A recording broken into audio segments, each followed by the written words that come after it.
Grabe mga kumpare, ubos na ubos yung isang bahay. Talagang walang natira. At yung isang bahay naman ay pader lang ang natira mga kumpare. Nasunog din itong bike ng ice cream mga kumpare.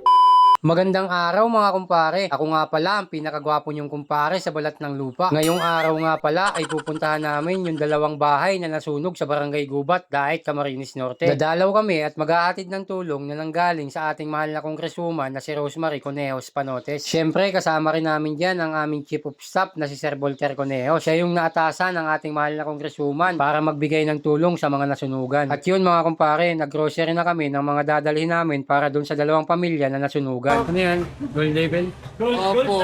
At pagkatapos nga namin mag-grocery mga kumpare, pinuntahan na muna namin si Kapitan sa barangay hall nila para magpasama dun sa bahay ng mga nasunugan. Pagdating nga namin dyan mga kumpare, ay nakita namin yung dalawang bahay na nasunog. Grabe mga kumpare, ubos na ubos yung isang bahay. Talagang walang natira. At yung isang bahay naman ay pader lang ang natira mga kumpare. Nasunog din itong bike ng ice cream mga kumpare na ginagamit ng pamilya para sa hanap buhay. Hindi rin pala namin dyan nabutan mga kumpare yung dalawang pamilya na nasunugan. Sabi ni Kap, nandun daw sa kamag-anak nila sa barangay Kubangbang. Kaya naman pumunta kami doon para ihatid yung tulong at grocery na dala-dala namin para sa kanila.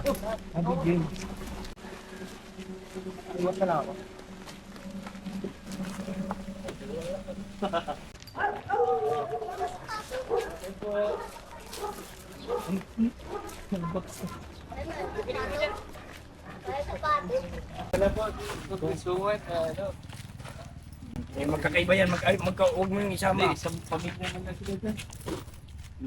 Huwag mo naman ibabay, huy. Araw ka mo naman. Ito po, pinadala ni Congresswoman Rosemary Panotes. Siya po nasunugan. Opo. Tapos yung manugang yung bahay, yung may semento sa kanilang bahay. Kunting tulong lang po galing kay Congresswoman kasi nakita niya po. Tapos may Pasok natin doon. bigay na konting cash. Isa na lang po kayo. Sa manugang mo po. Sa manugang mo, ha?